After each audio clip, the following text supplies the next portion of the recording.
Okay, I am walking up to this event for Real Roots to meet a group of women who are looking to make friends, and I'm feeling a little nervous. On a recent Thursday night in downtown Washington, D.C., I went to a bar to make new friends. I haven't been on a first date in like 10 years, but I kind of have that like about to go on a first date feeling. I actually don't think 10 years is even really long enough, because I don't think I've tried to show up at a new place just to make friends, probably since the beginning of college.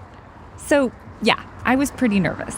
So I'm gonna go inside. We'll see how it goes.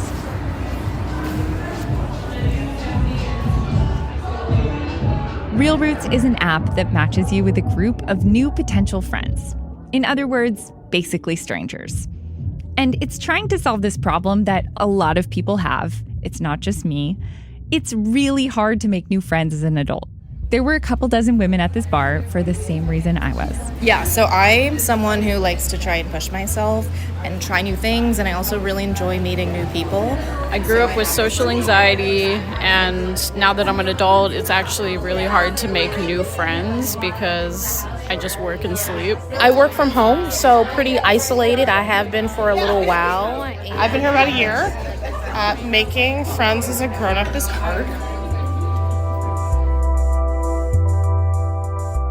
As you may have heard, we are not doing a very good job as a society of prioritizing friendship. There was even a Surgeon General advisory a couple of years ago declaring a loneliness epidemic and talking about all of the dangerous side effects of being isolated. A lot of experts say this was a problem even before COVID-era lockdowns made everything worse. COVID only exacerbated it, but also, I think, made people appreciate just how important friendship was in their lives. This is Billy Baker. He's a journalist and author of the book We Need to Hang Out, a memoir of making friends. So I think, naively, optimistically, we are now in a golden age of friendship appreciation. People are acutely aware of how important it is. And for me, like, getting involved in this and then working on and solving my own friendship problems was the greatest gift I've ever given myself. Perhaps naively, optimistically, I agree with Billy. So many of us have seen and experienced firsthand the negative consequences of isolation. And hopefully we understand now how good friendship is for us, how essential social connection is for our health and our well-being, as well as our happiness. But that doesn't make it any easier to make friends as an adult. I'm Maggie Penman. It's Saturday, November 15th, and this is Post Reports Weekend. I'm a reporter for The Optimist, the section here at the Post where we bring you good news, stories that bring you inspiration and a little bit of hope. And today, we are going to figure it out, how to make friends as an adult.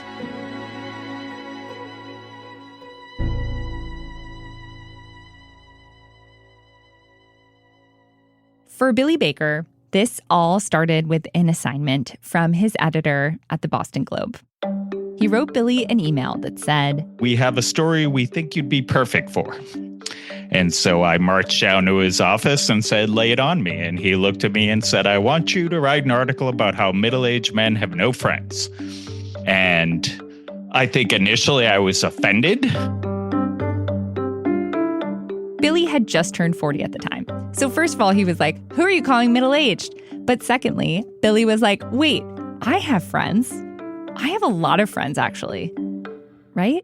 It really only took a short walk back to my desk in the newsroom to go through an inventory of people I think is my great friends. And it was like, I haven't seen that guy in a year. I haven't talked to him in forever. And by the time I sat down, it was like, you know what? I am perfect for this story because I'm so typical.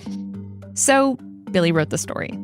He wrote about all the data and studies that say loneliness is terrible for us, all the things that get in the way of friendships, and why we have to prioritize them anyway. The story went viral. it went around the world. Like before I knew it, I was the guy on NPR talking about male loneliness, which was not what I wanted to be when I grew up. But, it was the right time. It was the beginning of what has become now a very public issue. This article ended up becoming his book. And as Billy said, taking this project on was the best thing he's ever done for himself. Because the thing about friendship is it's really good for you, but it's also just fun. It's the lowest of low-hanging fruit. It's not eating your broccoli and going to the gym every day, right? It's hanging out with the fellas and then apparently reaping all these wonderful mental and physical health rewards, which I struggle to put my finger on. I played in an indoor golf league last night with 3 guys. I mean, we told jokes, we made fun of each other. Apparently, I'm a healthier human this morning. Yeah, well, tell me about some of that research. What did you learn as you were first writing this article and then later your book about why is friendship so important? Well, so the jumping off point for the article was about how negative the health consequences were if you don't have a robust friendship circle in your life. And for me, loneliness kind of clears the room, right? No one really wants to talk about loneliness. I didn't really want to talk about loneliness. But friendship, I mean, you say that word and everybody lights up, right? You're going in your memory banks and remembering all these wonderful times you've had with your friends. So the article dealt with the negative in me kind of raising my hand and saying, I need to do something about this. When I was asked to write a book, I was like, I don't want to write a book about loneliness. I want to write a book about how we incorporate friendship into our lives. At the time, I had just turned 40, which seems to be the age when it hits a lot of people, where you kind of look around and you're like, wait a minute, I've been doing everything right in my life, but I don't have anyone that I'm actively hanging out with. So I want to pause on that point, actually, because I think a lot of us, myself included, I'm 35. I have a toddler and a full-time job and a dog who needs to be walked. And I think a lot of us in these kind of busy middle of the life times are of course I have friends. But then when you really stop to think about it, you're like, wait, one of my best friends from high school still hasn't met my daughter because we haven't seen each other in that long. So I think part of the process you were going through is a process that many of us go through when we really stop to think about wait, when did we last hang out with people just for fun? Yeah, I think your story is every story, right? We were never taught to prioritize friendship. And I think what I did, the gift I gave myself, is to put friendship on the to-do list every day alongside eating well, taking care of the family, taking out the trash, all those things. It needs to be a part of our daily life if you really are going to reap the benefits. And having a toddler is no joke, right? That's a full-time job. It is no joke. But you need to make time for your friends. And so when I wrote the book, I really went on this journey to try and figure out how to have a functional friend life. And I made a mistake initially, which is I thought that meant getting the band back together. Most people, especially men, if you ask them who your best friend is or your best friends, they're going to go back in the past. They're going to reference people from high school or a sports team or college or whatever it might be. So I ran around like a maniac trying to get all these bands back together, and it was fun. And I reconnected, and our relationships were stronger than they'd been since that point when we became best friends.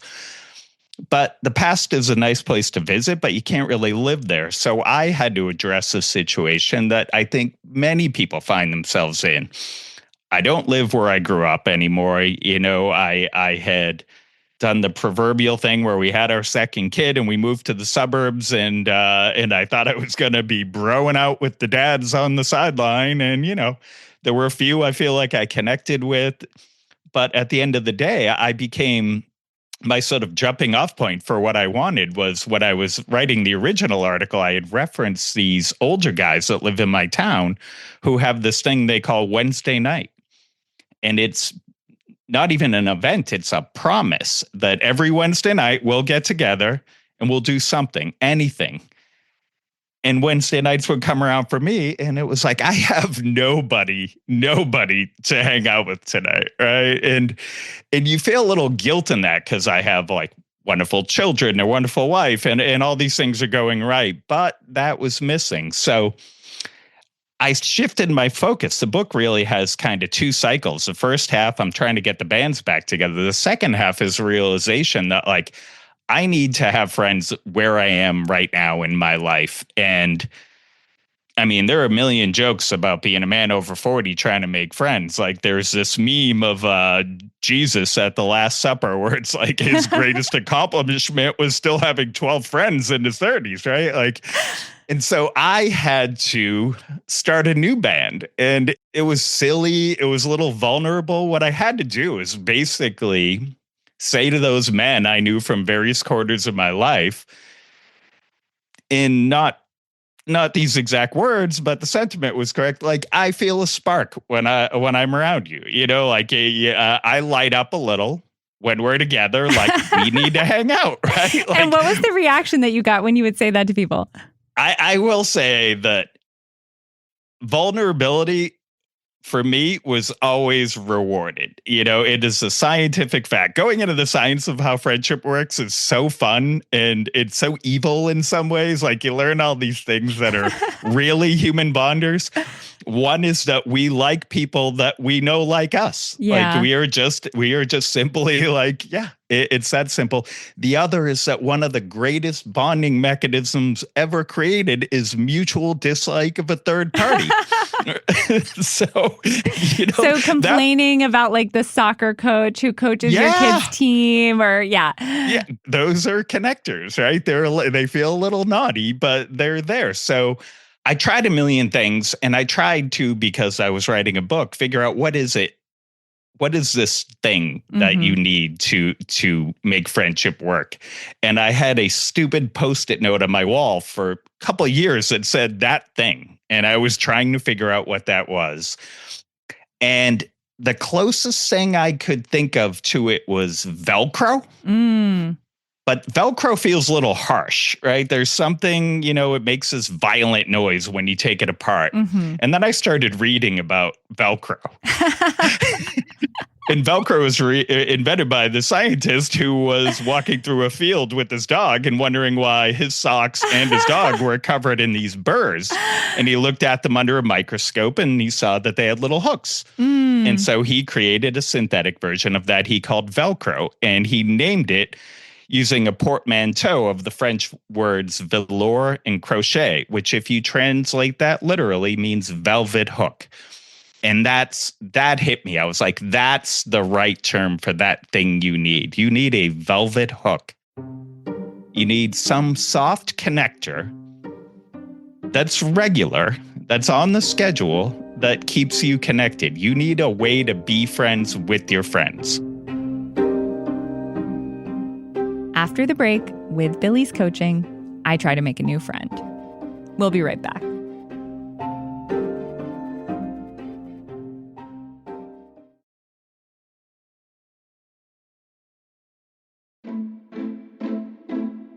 Eventually, Billy found some velvet hooks that worked for him. Sometimes it was as simple as going up to the guy that he always saw at the gym and being like, hey, do you want to come to the gym together on purpose?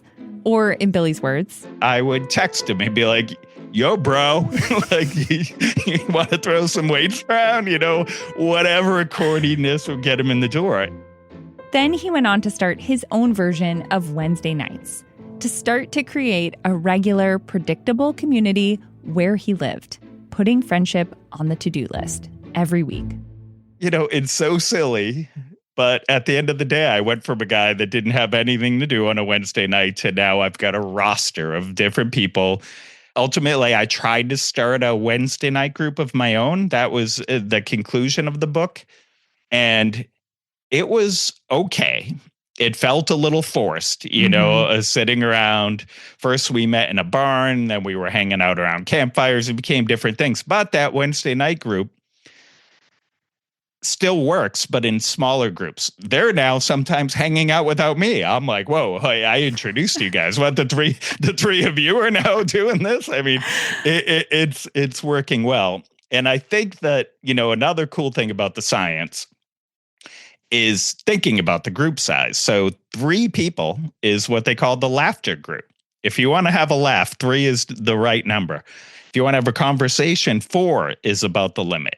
And if you ever look around at a dinner party, people standing around chatting, when a group gets larger than 4, it naturally breaks into smaller groups. There are these wonderful things that these creepy social scientists have determined by just watching us in the world, but they hold true. So, smaller groups work better than bigger groups. 4 is about your max level for a conversation. You and I spoke a few weeks ago, and I confessed begrudgingly that I've become a golfer. Mm-hmm. And when I was first writing this book, every guy I knew who was a golfer was like, dude, just play golf. And I was like, no, it's more complicated than that. It's more nuanced. You're like, no, I need to do research into science. And they're like, just play golf. And you know what? They were right. Because if you look at what golf is, it's 4 guys, right? And most of the time, it's 3 guys laughing at what the other guy just did. There's each hole has kind of this cycle of drama and mistakes. Everybody stinks at golf. Even good golfers stink at golf. It goes horribly most of the time. At this point in my conversation with Billy, senior producer Ted Muldoon interrupted my conversation from the control room and told me to wrap it up. So naturally, I started picking on him. So actually, I'm glad Ted just walked into the studio because he was asking me before this interview. He was like, so can you ask him how I can learn to like people more and find more people who I connect with? Because he's like, my problem is just finding people who I vibe with. So what would you say to someone who has that problem? Perfect question. Ted, I would say you have things you are interested in, right? That's your velvet hook. Start with the velvet hook and then see who you spark with around it, right? A lot of people are in this situation where they move to a new city or whatever it is. They get divorced. They are literally friendless. You have to go to those places where you do this thing that you already like, and then you're going to stand around talking about that thing you like. I mean, pickleball has changed senior friendship, right? They all go play pickleball for 4 hours a day. Is it pickleball they love, or is it having this activity that they enjoy and finding others who also enjoy it, and then they're off for coffee, So I think, if you have no friends, you start with an activity and connect that way. If you have someone you'd like to be friends with, you need to find the activity that will be your velvet hook. Okay, good advice. And then I think another thing a lot of people struggle with is being vulnerable and admitting, I want to make more friends, or, hey, I really notice a spark with you. Maybe we could be friends. How do you go about getting over your own fear of rejection and making that ask? I mean, you don't get over it, right? You take 2 seconds of courage. And I mean, in my experience, it's always worked, but you are fully justified in thinking this is not going to work. This is the most awkward thing I've ever done in my entire life. But, work is a classic thing, right? You have work friends, and people tend to shelve those in a place where it's not more than that. Yet you might spend more time with them than you do with your own children, with your spouse, whatever it might be. So it's okay. There are accidents of proximity, but that's also how most friendships start, right? Is there just a piece of advice you want to leave people with if they really want to prioritize friendship? I mean, I think that's the advice. Just prioritize friendship. It has to go on the schedule each day along with all the other stuff you need to do. And it can be the most fun part of your day. And I will say that, I often get asked to be on podcasts like this, I'm some friendship expert. I'm not. Everybody is, right? You know how it works. You know what works. You know the people you want to be friends with. You know the people you feel a spark towards. Just make that little move and you will be rewarded. It will be a gift you've given yourself, and it's the easiest one. And, if I used to do this thing where I'd ask people to close their eyes and picture one person they missed and wish they'd hung out with more. And everyone had someone. It came right away. So I would say that to the listeners. If you close your eyes and think, who is it I'd like to see more or hang out with more. And then you pick up the phone and you call them and say that, I'll bet you magic will happen. Yeah. And everyone wants to hear that, right? Everyone wants to hear like, hey, I've been thinking about you and I want to hang out more. Right. Maggie Penman, if I were to put you through that experiment, is there someone that comes to mind? There is actually. I think, honestly, the person who I'm thinking of is a colleague who I just adore. And every time I talk to her, I'm like, you are the most fun person I've ever talked to. But I have not made the move or been like, hey, can we like be friends outside of work? So I think I might try. Might try? I think I'm going to do it. I'm going to do it. I think you have homework. Okay. Is this person in the building right now? Yes. Maggie. I know. I can do it. I'm like blushing just thinking about it. I'm going to text you in a couple hours, and if you fail this assignment, okay, I'll let you know. I'm gonna go make a friend, and I'll get back to you. Billy Baker is a journalist and author of We Need to Hang Out. It's a great book. I'll include a link in our show notes if you want to check it out. After this interview, I reached out to the coworker I was thinking of, the one who I want to be my real friend, not just my work friend. Her name is Rachel Curzius. She writes for The Home You Own, a section here at the Post. And I did something that felt very vulnerable. Yeah. Okay, wait. So why are we here? Yeah, what's going on? Okay. So the reason I called you into the studio this morning is... You're fired. We're trying this new thing. It's a reality TV show where we fire people. I know. Basically, I'm doing an episode about friendship. Oh, I'm getting like nervous. Ooh. I'm doing an episode about friendship. And Cool. I talked to this guy who wrote a book about how to make friends. And at the end of it, he was like, close your eyes and picture a person who you wish you were better friends with. And I thought of you. Oh my God, now I have chills. So I just wanted to say, Rachel, will you be my friend? Yes. It was really cute because like he realized he just needed to be more vulnerable. It is, I think, in some ways more vulnerable than like dating or something like that. Because with dating, there are a lot of reasons why it's like, oh, we're looking for different things. I'm monogamous and I already have a partner. Yes. Whereas for friendship, the only reason you would say no is because it's like, I just don't feel that vibe. You know what I mean? Totally. So it is in many ways more vulnerable. I think so too. Okay, well, I think this is the beginning of a beautiful Oh my God, friendship. this is so fun. Yeah. And also now we Best have... work meeting ever. Right? I know. Well, thanks for coming. Thanks for being game. I love how I literally messaged you being like, can you come into the studio for mysterious reasons? And you're like, obviously. Yeah, that sounds great. Yeah. I love a mystery. Yeah. So, caveat here, not everyone is as easy to talk to as Rachel Curzius.